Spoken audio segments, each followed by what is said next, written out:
Au début de Classroom of the Elite, on nous présente un personnage qui se nomme Kiyotaka Ayanokoji, un étudiant s'étant inscrit dans un lycée d'élite. Au premier abord, Kiyotaka semble être quelqu'un d'assez lambda dans la société. Et plus les épisodes passent, on se rend compte qu'il n'est pas vraiment cette personne qu'il prétend être. Surtout quand Kikyo, une camarade de sa classe, lui a fait passer pour un violeur. C'est là que tu te trompes. J'ai une preuve pour prouver mes dires. Ah. Maintenant, j'ai tes empreintes sur ma veste, en plus au niveau de ma poitrine. C'est amplement suffisant pour t'accuser. Et ne crois pas que je suis pas sérieuse.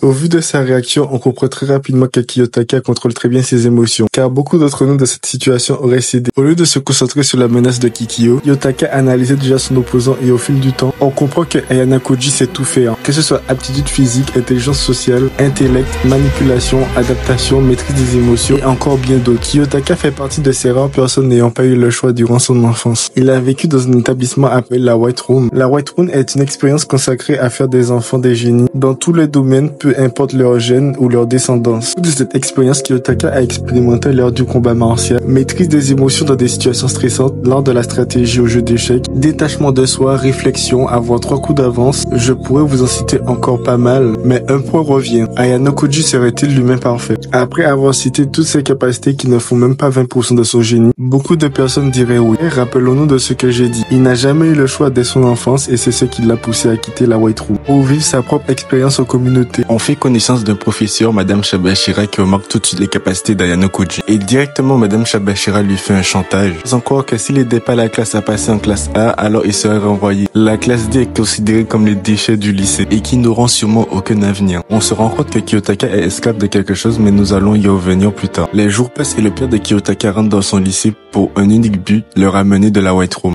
Son père n'a même pas essayé de négocier avec lui. Il lui a carrément ordonné de quitter le lycée, mais Kiyotaka refusa. Alors le père de Kiyotaka essaya une technique de manipulation envers son fils. Il essaya de faire Ayanokoji culpabiliser, car je vous l'avais pas dit, mais Kiyotaka ne s'était pas échappé seul. Un majordome l'avait aidé à s'échapper, et bien sûr, après cette faute grave professionnelle, cet homme fut licencié puis endetté et se suicida, car c'était la faute de Kiyotaka si tout ça s'était arrivé. Mais stop, genre vraiment stop. Kiyotaka connaît toutes les formules de manipulation qui existent et son père essaie cette technique sur lui. Bien sûr, ça n'a pas marché et on fait la rencontre du directeur du lycée et on apprend que cet homme était un ancien employé du père de Kiyotaka dans la White Room. Et on apprend que dès lors que vous êtes inscrit dans ce lycée, il n'y a que 2 façons d'être envoyé. La première est de le demander et la deuxième est d'échouer à des examens éliminatoires. Mais alors, la menace de Madame Shabashira, qu'en est-il? Vous l'aurez compris, le professeur n'a aucun droit sur les expulsions des élèves et qu'elle agissait de cette manière pour ses propres objectifs personnels vu qu'elle avait décelé les capacités de Kiyotaka. Mais revenons sur un point où je vous avais dit que Kiyotaka était esclave de quelque chose. Et c'est tout simplement la liberté. À chaque fois qu'un individu connaissait ses capacités, il devait en contrepartie leur donner quelque chose en retour pour ne pas être mis à nu par tout le monde.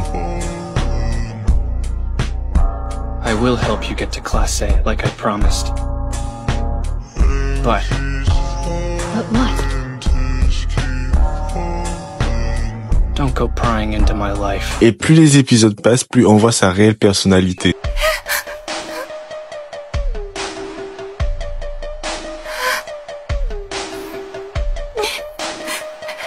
Pourquoi t'es là? Tu vois, finalement, quoi que tu fasses, tu restes une victime dans l'âme. C'est plus fort que toi. Pourquoi tu dis ça? T'as tout vu?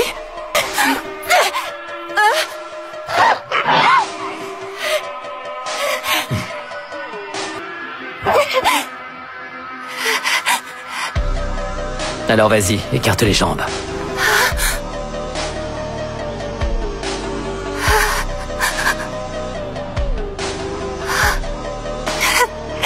Un humain vivant que par logique, dès lors que quelqu'un se met à connaître réellement Kiyotaka, il perd de sa liberté et de son libre arbitre. Car au final, depuis son enfance, il ne l'a jamais eu. Kiyotaka a beau avoir toutes les compétences qu'il voudra, il pourra jamais échapper à cette fatalité qui est la liberté. Car que ce soit un grand pouvoir, de grands savoirs, des aptitudes hors du commun, le monde entier le persécutera pour ses aptitudes et il essaiera éternellement de s'en libérer. Être parfait a un coût à payer qui est le manque de libre arbitre et de liberté. J'espère vous avoir un peu plus éclairé sur ce sujet qui me tenait à cœur, car être parfait est un défaut en lui-même. Prochainement, je ferai une vidéo sur la vengeance et la haine, donc si ça vous intéresse, je vous invite à vous abonner à mon compte, que ce soit YouTube et TikTok. Je fais principalement des vidéos Blue Lock et psychologie en général. Je tenais à vous informer que je suis pas un psychologue, je vous explique certaines choses avec mes connaissances et mes analyses, et donc prenez ces informations avec des pincettes. Je vous remercie tous ceux qui ont regardé la vidéo en entière. N'hésitez pas à me dire si vous avez aimé ma vidéo, c'était Haïli.